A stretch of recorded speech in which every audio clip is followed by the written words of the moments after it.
Cette émission est également disponible en vidéodescription.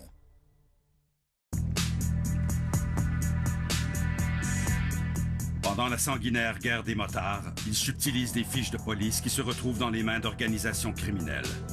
Son nom, Alain Desrosiers, policier. Quand on apprend qu'il y a une pomme pourrie dans les rangs, on prend ça très au sérieux. Il y avait un niveau de paranoïa exacerbé par la guerre des motards. Dès le début de l'enquête, les policiers ont décidé qu'on faisait une opération d'agent double. Alain Desrosiers, c'était le partenaire de travail de Claude Aubin pendant des années.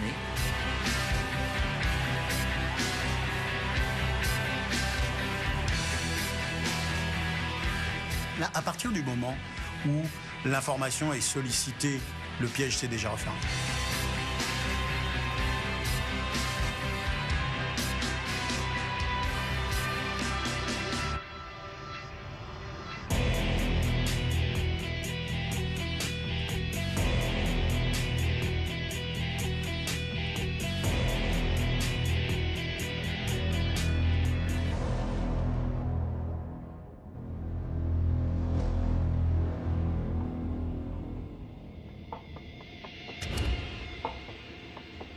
À l'automne 2000, le violent affrontement qui oppose les Hells Angels et les Rock Machines dure depuis 7 ans. Les corps policiers sont sous pression pour mettre fin au carnage. On compte au-delà de 160 meurtres et autant de tentatives d'assassinat, dont plusieurs victimes innocentes. Derrière cette violence, les criminels travaillent aussi à infiltrer pour obtenir des renseignements sur ceux qu'ils ciblent.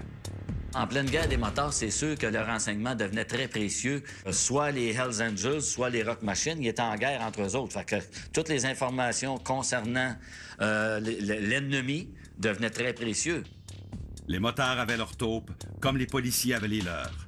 Il leur suffisait d'un numéro de plaque d'immatriculation, d'une adresse ou d'autres informations en apparence anodines pour passer à l'action.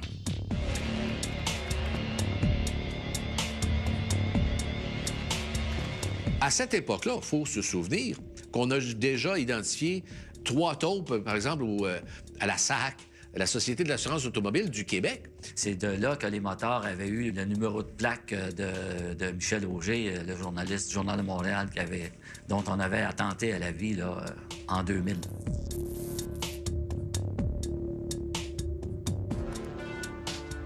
La plaque d'immatriculation de la voiture du journaliste Michel Auger. Puis ça avait été vendu, ce renseignement-là, pour 50 $ seulement.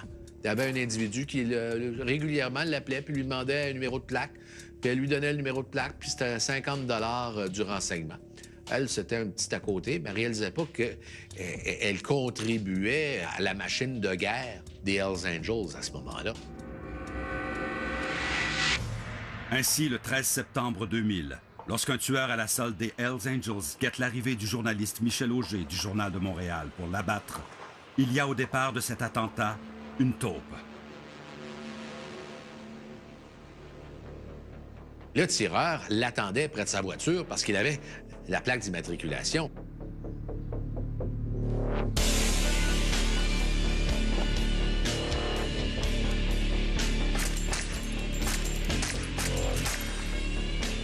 Sans se préoccuper des caméras de surveillance du stationnement ou d'éventuels témoins, le tueur décharge son arme avant de prendre la fuite.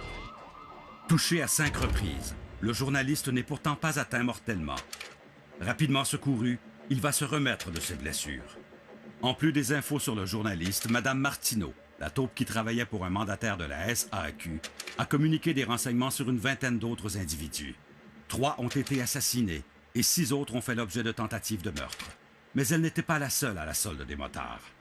Les policiers avaient découvert une femme à Québec qui travaillait pour des bureaux de permis de conduire et de centres d'immatriculation, qui donnait de l'information sur des motards rivaux des Hells Angels. Des commentaires, mon gars? Non, pas de commentaires à faire. Dans cet autre cas, une dénommée France Garon, ex-conjointe d'un motard, avait contracté des dettes de jeu auprès des bandidos. Ne pouvant les rembourser, elle a été contrainte de donner des informations aux motards. Beaucoup de rumeurs de fuite aussi, comme quoi que les Hells Angels avaient un informateur dans la police, les Rock Machine avaient un informateur dans la police également. Dans le milieu motard, là, il y en a plusieurs même qui se donnaient du galon en disant « Moi, j'ai une source d'information, j'ai une source d'information. » Même Maurice Boucher se vantait d'avoir une source d'information dans la police. Mais au fond, c'était un agent de sécurité qui connaissait. Mais dans le milieu, dans pleine guerre des motards, ça devenait important. Dans ce contexte particulièrement chaud et trouble, le SPVM apprend que des documents provenant de ses propres banques de données circulent dans plusieurs groupes criminels, dont la mafia russe et les motards. Sur la genèse de ces soupçons sur une taupe, il y a encore une chape d'inconnu. On ne sait pas exactement comment c'est sorti. Mais il est vrai que dans ce milieu-là, contrairement à ce qu'on peut penser, beaucoup de gens se parlent. On peut présumer là, que c'est un informateur qui a refilé le tuyau à la police. En général, c'est ce qui se passe. Là. Les policiers ont des informations du milieu. La police était un peu en panique à ce moment-là parce qu'on avait peur que ça bousille une longue enquête. Tu sais, l'enquête de l'opération Printemps 2001 risquait d'être bousillée. On est à l'aube de l'opération Printemps 2001. Grosse opération, vaste opération, qui fait suite à différentes opérations de préparation avec plusieurs agents infiltrés. On sait que c'est extrêmement complexe. Et là, on découvre qu'il y a peut-être une taupe dans le système. Évidemment, ce qu'on craint, c'est de mettre en danger des agents infiltrés, de mettre en danger des policiers, mais aussi de mettre en danger cette opération sur laquelle on travaille depuis des mois et des mois. Alors, bien sûr que c'est le branle-bas de combat, et bien sûr qu'on va tout mettre en œuvre pour trouver la taupe en question. On a peur que ça éclabousse tout le service policier et qu'on fasse rire de soi devant non seulement la population, mais plus encore, de voir les gens des autres corps policiers faire des gorges chaudes parce qu'on a une taupe au sein de ses rangs. Le service de police de Montréal prend la décision de mener une enquête dans le plus grand secret. Une enquête qui se fait hors des structures habituelles. Puisqu'un jour ou l'autre, l'affaire deviendra publique, il est important pour le service de police de préserver son image en démontrant que c'est par lui-même qu'il a démasqué la taupe au sein de son personnel. Normalement, ce genre d'affaires, c'est traité par les affaires internes. Mais là, il y avait urgence. Il y avait péril en la demeure. Alors, on a mis 2 enquêteurs, 3 procureurs spéciaux sur le dossier pour tenter d'identifier la taupe. Au départ, on ne sait pas qui au sein du SPVM est le policier soupçonné. Donc ce qu'on décide de faire, c'est de partir à l'endroit où arrive l'information. Et c'est cette fameuse agence de détectives, AGC.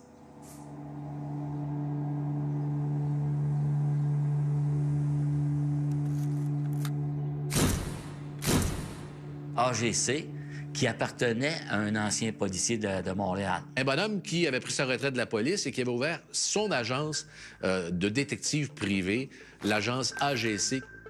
L'agence AGC, selon les noms de ses 3 partenaires, soit Aubin, Garceau et Charbonneau. Si Garceau et Charbonneau, un ancien militaire, sont peu connus, Claude Aubin est un ex-enquêteur au style controversé qui n'est jamais passé inaperçu. Aubin, c'était un policier là, qui était, entre guillemets, aux méthodes peu orthodoxes. C'était pas un policier là, qui était au pas tout le temps. C'est un gars qui portait la barbe, il était toujours habillé en jeans. On le surnommait Serpico parce qu'il s'habillait un peu comme un bum, avait beaucoup de contacts dans le milieu criminalisé, réussissait des coups fumants, participait à des purges assez spectaculaires, était un enquêteur médiatisé, avait fait le ménage notamment de la rue Walkley à Notre-Dame-de-Grâce, qui pendant des années, était réputée pour être la rue des piqueries dans l'ouest de l'île. Travaillait au poste 25, là, dans le centre-ville de Montréal, puis avait développé des sources dans le milieu des criminels russes et bulgares. Hi. Claude Aubin avait infiltré des bandes de criminels russes et bulgares, avait même appris, si je ne m'abuse, le russe et le bulgare pour pouvoir mieux les infiltrer.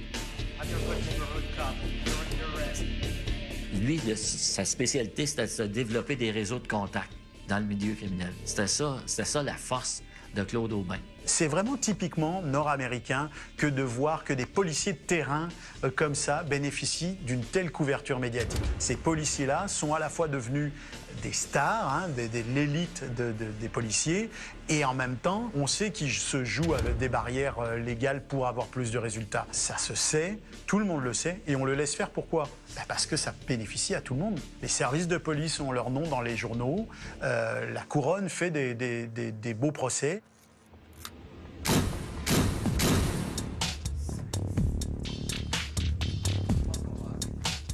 Puisque les documents subtilisés dans la banque de données du SPVM passent ensuite par l'agence de détectives privée AGC, la stratégie des enquêteurs est de remonter jusqu'à la taupe en tendant un piège à l'agence. Un piège dont le scénario complexe est digne d'un film d'espionnage.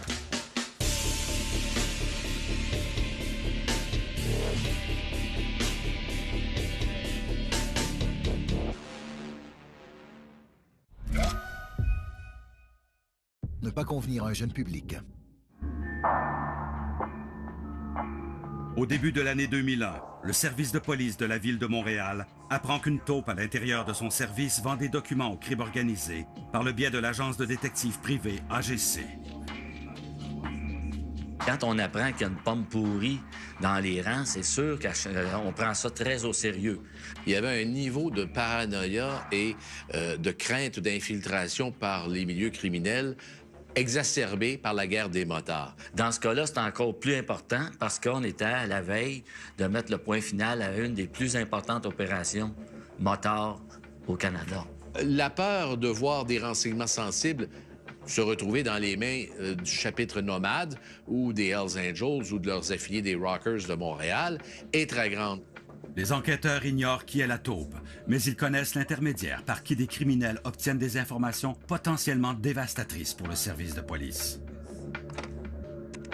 Ce qu'ils ont décidé de faire, finalement, c'est de mettre sur pied une opération d'infiltration. C'est-à-dire qu'ils ont pris un policier, ils en ont fait un agent double. Ce qu'ils voulaient, la police, c'est de savoir c'est qui dans la police fournissait les informations. C'est ça que la police voulait savoir.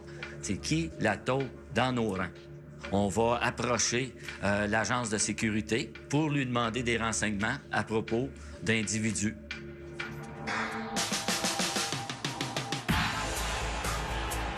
Ils ont sorti une photo de Claude Aubin. On dit à l'agent double, qui est un policier lui aussi, on dit, as-tu déjà fait affaire avec ce gars-là? Est-ce que tu le connais?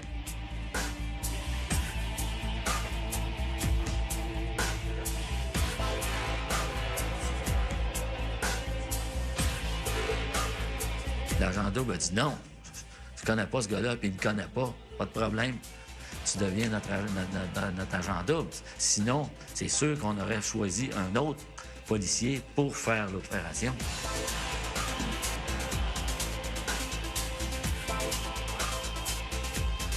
Être un agent double, et surtout un agent double qui va piéger des policiers qui sont des professionnels de ce type de milieu-là, ça demande effectivement des qualités particulières. Ça demande une capacité à se mettre dans la peau de quelqu'un d'autre. On construit ce qu'on appelle une légende, c'est-à-dire une identité fictive. Quand les agents doubles de la police opèrent, il faut qu'ils sachent exactement comment les bandits pensent, comment les bandits opèrent. Sinon, c'est voué à l'échec, leurs opérations d'infiltration. Il faut vraiment que les policiers qui infiltrent le milieu criminel agissent comme des criminels. Ça rend le niveau de l'intervention et le niveau de l'infiltration à un stade bien plus élevé que la moyenne.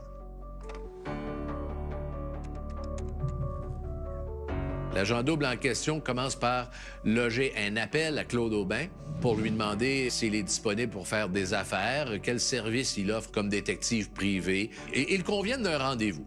Aubin dit à l'agent double, il dit « Je vais être habillé avec un grand manteau de cuir ».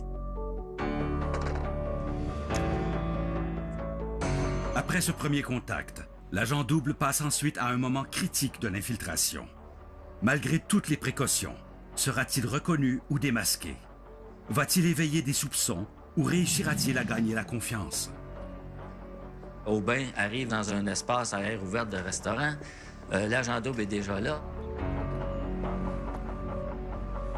Aubin, à ce moment-là, il est même avec son associé dans l'agence de sécurité, un dénommé Michel Charbonneau.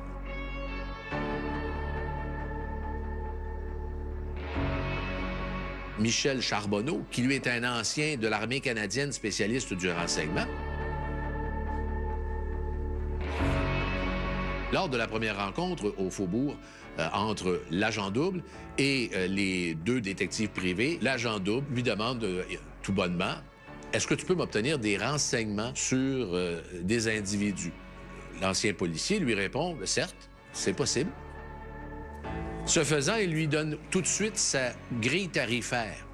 Il dit, pour des informations sur un individu, ben, c'est 325 $. Et pour justifier ce montant, il dit, ben, tu sais, il y a des gens qui travaillent pour le gouvernement qui prennent des risques. L'agent double, il donne le nom d'un gars, un âge approximatif et son adresse à peu près dans le coin où il resterait. Le Charbonneau demande à l'agent double, cette histoire-là, les informations que tu as besoin, est-ce que ça va servir à un meurtre? Et ce à quoi l'agent double réplique, ah, moi, ce qui se passe avec l'individu en question après, ça ne me regarde pas. Moi, je ne sais pas ce qui va se passer avec ça. Puis là, les deux gars partent à rire.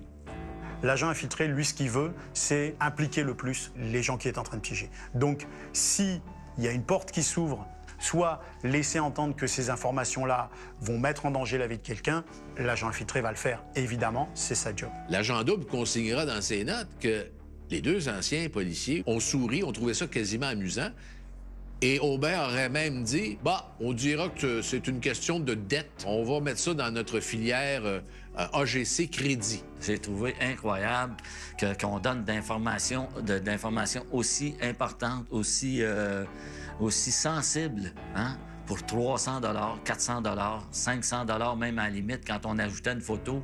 C'est assez, je dirais, troublant de voir que pour si peu d'argent, un kidam peut se retrouver dans une agence de détective et obtenir des renseignements sensibles sur un individu. Ça aurait pu faire tuer quelqu'un, ça aurait pu bousiller des enquêtes, ça aurait pu mettre la vie de policiers en danger aussi.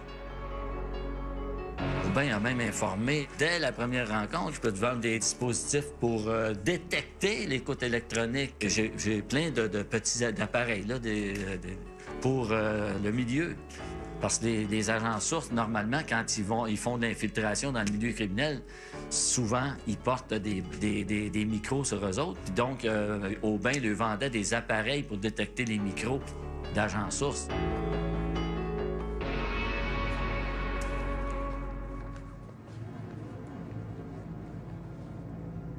À partir du moment où l'information est sollicitée, le piège s'est déjà refermé. L'homme à propos duquel l'agent double demande des informations est un certain Mario Moretti, un personnage fictif créé par les enquêteurs.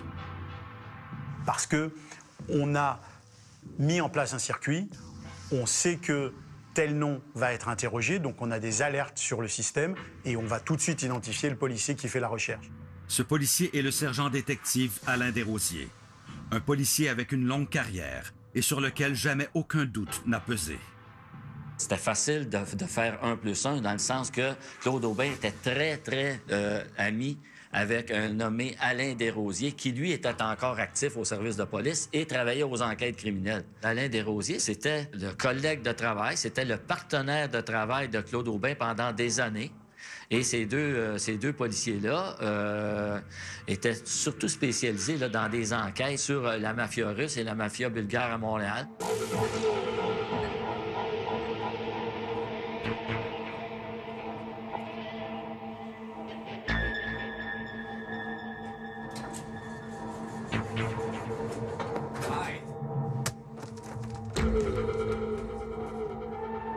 T'as des policiers qui disons, qui emmenaient large là, au poste 25. Il y avait beaucoup de succès dans leurs enquêtes. En remontant jusqu'à Desrosiers, les enquêteurs ne se doutent pas qu'ils viennent d'ouvrir une boîte de Pandore. On contient des scènes ou des sujets pouvant ne pas convenir à un jeune public. Je pense qu'à partir du moment où on tient un des deux bouts de la pelote de laine, il n'est pas difficile de remonter le fil. Un piège est tendu à l'agence de détectives privée AGC, soupçonnée de vendre des informations tirées de la banque de données du service de police à des organisations criminelles. Au départ, c'est le piège classique, c'est-à-dire que on va conduire un individu à commettre un acte criminel en lui disant qu'on a besoin d'une information. Le piège va doucement remonter jusqu'au policier qui, lui, interroge les fichiers, et là, on va pouvoir matérialiser la fuite. Et ce policier est le sergent détective Alain Desrosiers, qui était le partenaire de Claude Aubin avant que celui-ci ne prenne sa retraite et crée l'agence AGC. Donc, on fait le lien, on se met à enquêter Alain Desrosiers. On s'aperçoit dès le départ, en fouillant dans le Centre de renseignement policier du Québec, que Desrosiers faisait beaucoup de demandes, mais c'est normal dans le cadre de son travail qu'il fasse des demandes. On voulait qu'il se compromette plus d'une fois à aller chercher des dossiers. Ce qu'il faut, c'est s'assurer que c'est pas accidentel, que c'est pas une coïncidence. Il aurait pu se défendre que ouais, ça arrivait juste une fois, là. On a fait ça une fois, puis c'est un hasard, là, tu sais, j'en avais pas demandé avant. On a bâti cette preuve-là pour qu'elle soit la plus solide possible. Et donc, on va chercher à verrouiller l'affaire, à enferrer le policier le plus possible. Pour cette raison, l'agent double a commencé par donner des informations partielles sur l'individu qu'il dit rechercher. Le but étant de compliquer la recherche d'Alain Desrosiers et même l'obliger à recommencer plus d'une fois. Il avait découvert qu'il y avait plus qu'une personne qui portait ce nom-là. Donc, il était incapable de donner sur le champ une information précise à Claude Aubin pour qu'il la refile à l'agent double. Donc, c'est pour ça que Aubin a demandé à l'agent double, « Tu peux-tu me donner la date de naissance exacte de ton gars? » Exactement la date de naissance du gars. Une nouvelle quête faite à partir d'éléments de recherche plus complets fait apparaître un seul Mario Moretti, soit la fiche du personnage fictif inventé par les enquêteurs et auquel ils ont attribué une condamnation pour trafic, pour vol qualifié et une interdiction de porter une arme à feu. Chaque fois que Desrosiers entrait son code, on pouvait suivre à la trace les démarches qu'il faisait. Quel nom il allait chercher, qu'est-ce qu'il voulait savoir.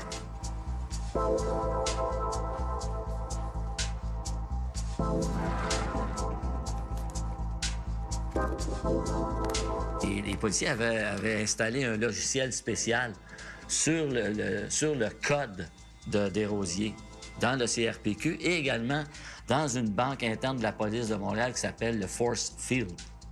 Le travail méticuleux des enquêteurs met en évidence que sur une période de 3 ans, Alain Desrosiers a transmis à l'agence AGC de nombreuses fiches de police, en plus d'une centaine de photos de criminels.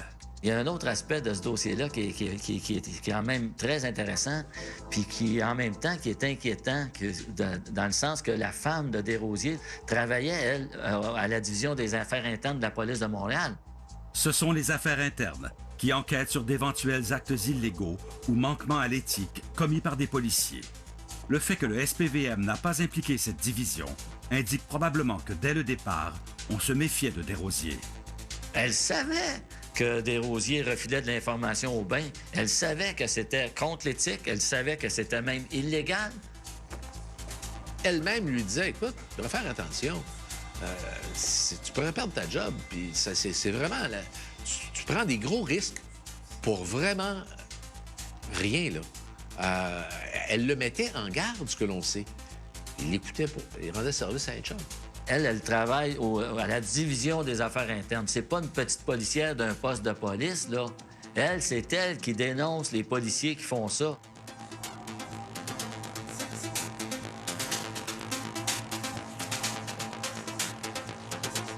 Son propre conjoint le fait, elle tente juste de le dissuader de le faire. C'est quand même assez inquiétant.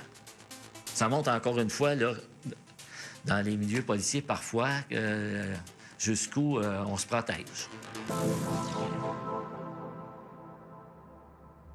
Au fil des semaines, l'opération infiltration se poursuit. Dans un deuxième rendez-vous, Aubin et Charbonneau remettent à l'agent double les informations et la photo du prétendu Mario Moretti, ignorant qu'il s'agit de faux fabriqués par les enquêteurs et qu'ils ont affaire à un agent double. Claude Aubin va dire à l'agent double, fais attention, c'est un gars qui est hautement criminalisé, c'est un gars qui a un casier judiciaire en matière de stupéfiants, il y a des antécédents. Alors, je ne sais pas ce que tu lui veux, mais méfie-toi, c'est un gars dangereux. Dans la stratégie des enquêteurs, ces faux documents ont aussi pour but d'endormir la méfiance de l'agence AGC. Si leur client se renseigne sur un criminel endurci, c'est qu'il en est un lui-même. La suite de l'opération en sera évidemment facilitée. Pendant la deuxième rencontre, fait assez cocasse, Aubin reçoit un coup de téléphone sur son cellulaire. Il passe le cellulaire à Charbonneau. C'est Alain. Aubin dit à l'agent double, c'est mon ex. Mon ex, c'est son ex-collègue de travail à la police de Montréal. On confirmait que c'était Alain Desrosiers qui était le contact. Ça venait de pendre Alain Desrosiers d'une certaine façon, ça, cette conversation-là un peu inattendue. L'agent double va continuer à commercer avec l'agence AGC pour avoir le plus de preuves possible.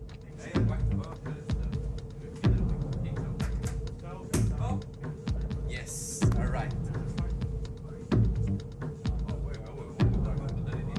À un certain moment, l'agent double se fait donner un cours de police 101 pour s'assurer de ne pas se faire piéger.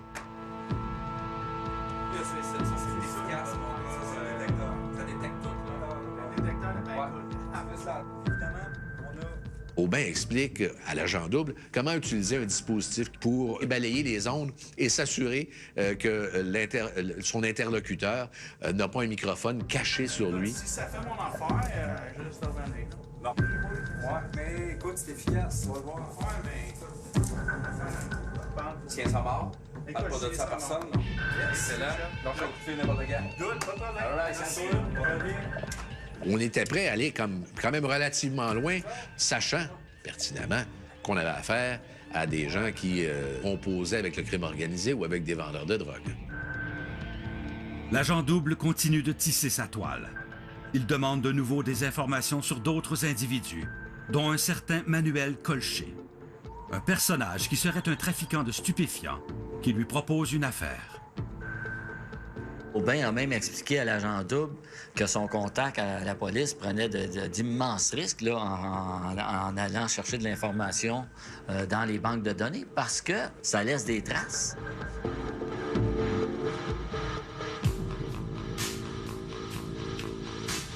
À partir d'ici, le scénario d'infiltration atteint un raffinement de roman d'espionnage. Ce Manuel Colcher est lui aussi un agent double, un personnage fictif avec une fausse fiche intégrée dans la base de données du SPVM. Avec son entrée en jeu, les mailles du filet se resserrent encore plus, pour bientôt se refermer complètement.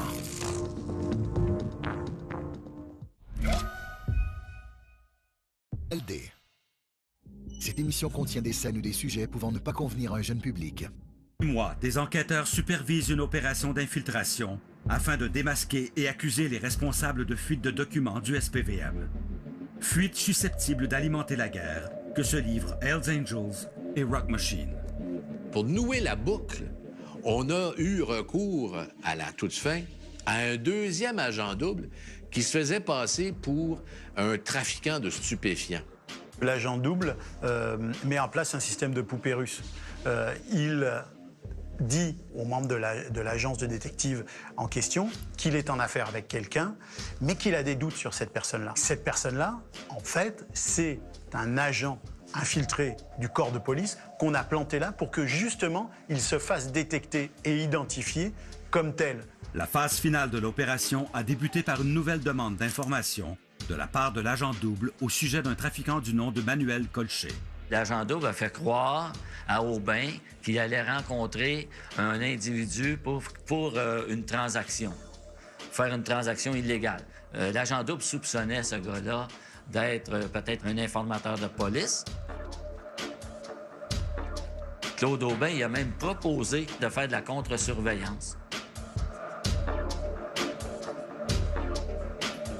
Quand l'agent double rencontre le présumé trafiquant d'héroïne, Aubin est dans les parages, lui, pour surveiller s'il n'y a pas des policiers autour, surveiller également pour pas qu'il arrive rien à son client, agent double, versus le trafiquant d'héroïne.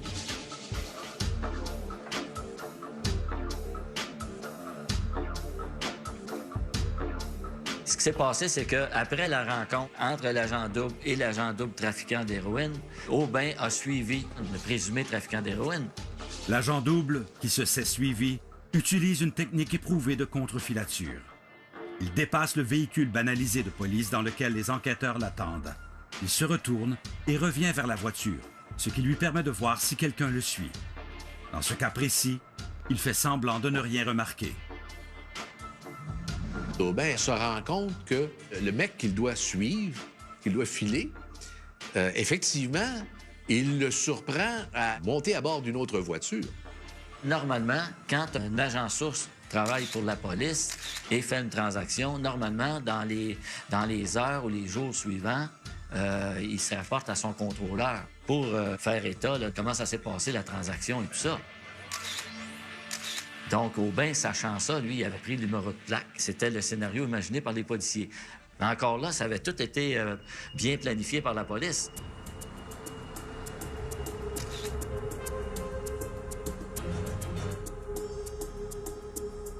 La suite se déroule exactement comme les enquêteurs ont prévu. Le sergent détective Alain Desrosiers, à la demande de Aubin, effectue une recherche sur la plaque de cette voiture. Quand Aubin a demandé à son collègue Desrosiers de faire les vérifications sur cette plaque-là, on s'est aperçu que l'auto dans laquelle l'agent double trafiquant d'héroïne est monté, c'était une auto immatriculée au nom d'un autre policier de la Ville de Montréal et de sa femme. Donc, le piège est déjà fini pratiquement quand le policier du service de police de la Ville de Montréal interroge le fichier. Mais on veut quand même aller jusqu'au bout et on veut quand même s'assurer que l'affaire est bouclée. Aubin prend ces renseignements-là et les prend en note. Et là, c'est le plus incriminant pour lui, parce qu'il va les vendre, ces renseignements-là, à l'agent double numéro 1, qu'il ne sait pas être un agent double.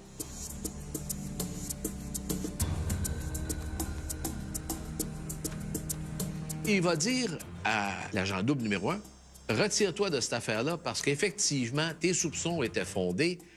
Le gars avec qui tu vas faire affaire, ton trafiquant de drogue, c'est un informateur de police. » On donne cette information-là, veut dire, c'est complètement amoral de faire ça, là. Veut dire, tu mets la vie de tout le monde en danger, là. Je trouve que ces policiers-là, avaient des valeurs très élastiques, si on peut dire. Des policiers et ex-policiers qui vont contribuer à démasquer un policier en service, en mission d'infiltration, ce qui, bien entendu, d'un point de vue moral et criminel, est plus grave qu'un simple échange d'informations ou qu'une simple communication de l'identité d'une plaque d'immatriculation, par exemple.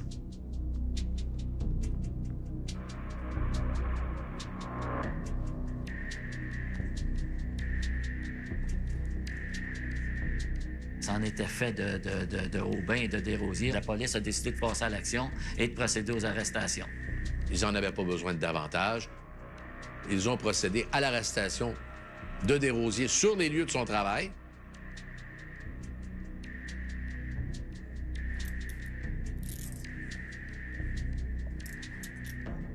C'était un jeudi, ils ont comparu 2 jours plus tard, un samedi.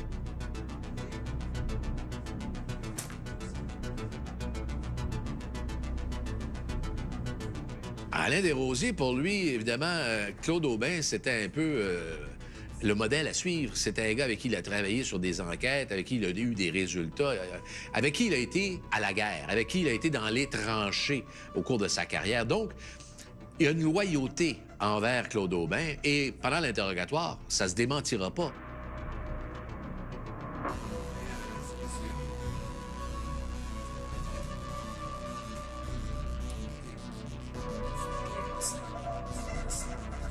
Semblait minimiser sa propre faute.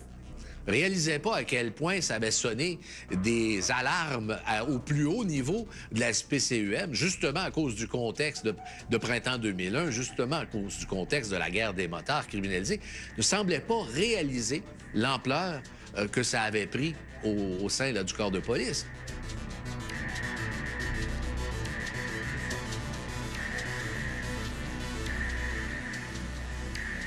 On n'a jamais vraiment su les intérêts d'Alain Desrosiers dans cette affaire-là, parce que l'enquête n'a jamais permis d'apprendre, de savoir si Desrosiers avait touché de l'argent pour refiler l'information à Aubin. On ne le sait pas.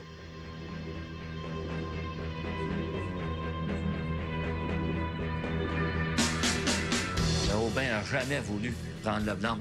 Il a prétendu tout le temps que l'information qu'il allait chercher en vendant l'information à des criminels allait servir à Desrosiers pour ses enquêtes contre ces criminels-là.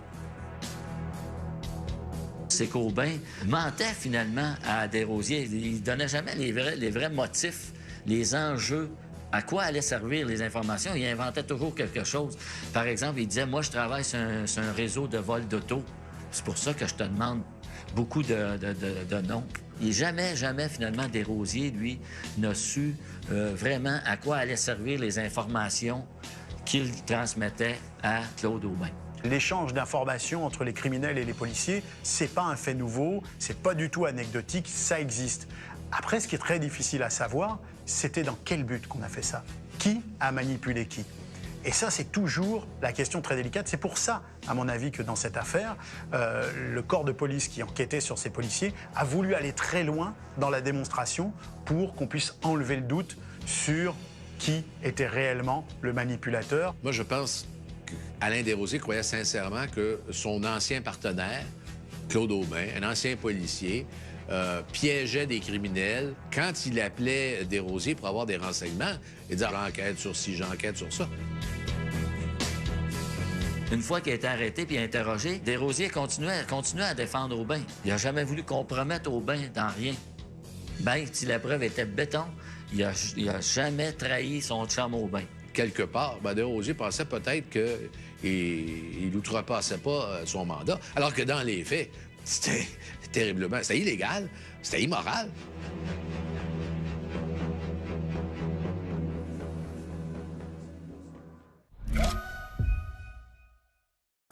Au lundi Science. Cette émission contient des scènes ou des sujets pouvant ne pas convenir à un jeune public. Criminel, le second pour un faux trafiquant de drogue, Alain Desrosiers, Claude Aubin et Michel Charbonneau sont arrêtés tous les trois le 12 avril 2001.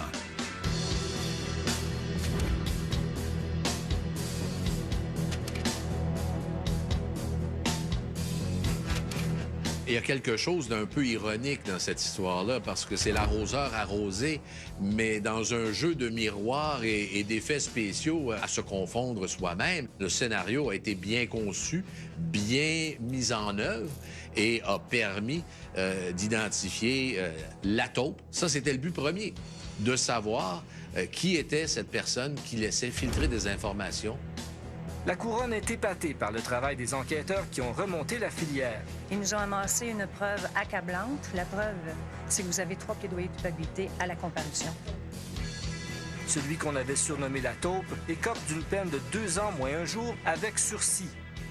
Son avocat affirme que par respect pour Aubin, il fournissait gratuitement les renseignements demandés. Il rendrait service à un confrère, un ancien confrère de travail. Sans même consulter la preuve réunie contre eux, les 3 accusés s'empressent de mettre fin aux procédures. En plaidant coupable, tous ces gens-là, évidemment, évitaient qu'il y ait une partie substantielle de la preuve qui soit étalée sur la place publique et qui aurait pu être, ma foi, une terrible source d'embarras pour la SPCUM et pour les policiers en général. Ce qui est énigmatique aussi dans toute cette histoire-là, c'est qu'on ne sait pas, lui, à qui il a fourni des informations. On ne sait pas les conséquences que ces informations-là ont eues. Est-ce qu'elles ont servi pour des meurtres? Est-ce qu'elles ont servi pour des règlements de compte? Est-ce qu'elles ont servi pour des transactions de drogue? Est-ce qu'elles ont servi pour faire de l'intimidation chez des individus? Moi, je pense que la police le sait, mais ils n'ont jamais voulu le dévoiler. Et je pense aussi que Aubin aussi craignait que ça sorte un jour. C'est pour ça qu'il a plaidé coupable à la première heure.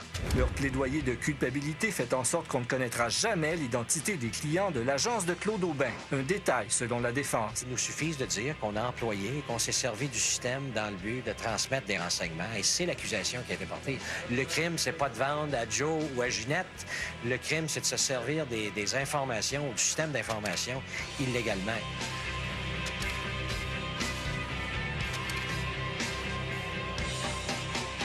Alain Desrosiers, il perd automatiquement son emploi de policier après 23 ans au service du SPCUM. En effet, de nombreuses questions resteront toujours en suspens. L'affaire se clôt avec des sentences plutôt clémentes. 18 mois pour Charbonneau, qui quelques années plus tard s'est suicidé. Desrosiers écope de 2 ans à purger dans la communauté. Aubin reçoit la plus lourde sentence, soit 2 ans. Dans son cas, D'autres accusations se sont ajoutées. Les policiers ont perquisitionné sa maison et ont découvert une vingtaine d'armes à feu, dont une, au moins, avait le numéro de série effacé. Habituellement, ces armes-là, là, ça sert dans le milieu criminel.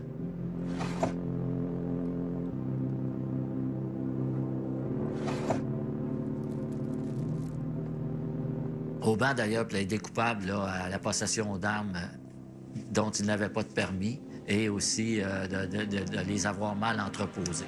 Claude Aubin va, et c'est ce qui est un peu paradoxal, il va plaider coupable rapidement aux accusations qui ont été portées contre lui. Son associé aussi, soit dit en passant. Mais par la suite, Aubin va continuer à aller sur la place publique. Ses méthodes ne sont peut-être pas orthodoxes, mais qu'il a toujours l'âme d'un policier, qu'il est toujours guidé par cet instinct de défendre la loi et l'ordre, et que, dans le fond, c'est un preux chevalier dans notre société. L'ex-lieutenant Aubin entend démontrer devant le commissaire à la déontologie que la seule information qu'il a pu vendre comme enquêteur à sa retraite était de l'information déjà diffusée dans le public, mais qu'il en obtenait en contrepartie qu'il transmettait de façon stratégique à ses anciens confrères policiers. Et il a écrit un livre, il a donné des entrevues à qui voulait le recevoir sur sa tribune.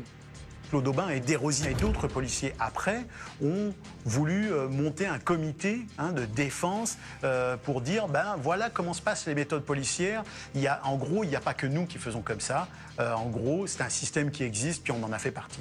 C'est vrai que c'est un milieu où des choses qui n'ont pas l'air très legit, entre guillemets, se déroulent souvent. Ça a été sa ligne de défense, que lui, il avait effectivement communiqué de l'information dans le but de piéger quelqu'un. Je l'ai fait parce que je pensais qu'on allait collecter de l'information que je pourrais redonner à mon ami Desrosiers. Après, c'est à la justice de départager tout ça. Un flic fait une chose qui est pourrie, ben, je m'excuse, je dois le dénoncer, que je sois citoyen, que je sois policier. Dans les médias, Aubin y va de nombreux sous-entendus, d'accusations à mots couverts. Tente-t-il de profiter de la facilité qu'ont la population et les médias à dénigrer les services de police? Ou a-t-il réellement été l'objet de vengeance et d'acharnement de la part des enquêteurs, comme il le laisse entendre? Les policiers sont en rivalité avec les criminels. Les policiers sont en rivalité avec d'autres policiers, d'autres corps policiers. Les criminels sont en rivalité avec d'autres organisations criminelles. C'est un milieu de requins. C'est un milieu où, pour survivre, il faut être le plus fort, le plus impitoyable et celui qui ne veut jamais lâcher prise. A-t-on fait payer le prix à Desrosiers et Aubin parce qu'on n'appréciait pas leur méthode parfois aux limites de la loi? Se sont-ils eux-mêmes pris à leur propre jeu? Il y a plusieurs dangers dans le fait de travailler aux frontières de la loi. C'est d'abord l'habitude qu'on prend de se jouer un peu des règles, de les mettre de côté, d'arranger les choses, de veiller à ce que la légalité soit préservée, mais pas forcément la procédure sur le terrain. Donc, on s'habitue à cette facilité-là. Ça, c'est le danger. Une anecdote de la carrière d'Alain Desrosiers est peut-être révélatrice en ce sens. Soit un de ces moments où un policier se voit toutes les raisons de contourner les règles pour la bonne cause. En novembre 2000, Desrosiers traite le cas d'une femme voulant fuir son mari violent. Cette mère de 5 enfants est sans moyens financiers. Elle ne parle ni français ni anglais. Elle veut retourner dans son pays d'origine. Desrosiers lui remet donc une somme de 4 000 $ saisie au mari, ce qui n'est pas légal puisque l'argent appartient au mari. Pour ce manquement, pour avoir démontré de l'humanité, le comité de déontologie impose une suspension de 2 mois à Alain Desrosiers.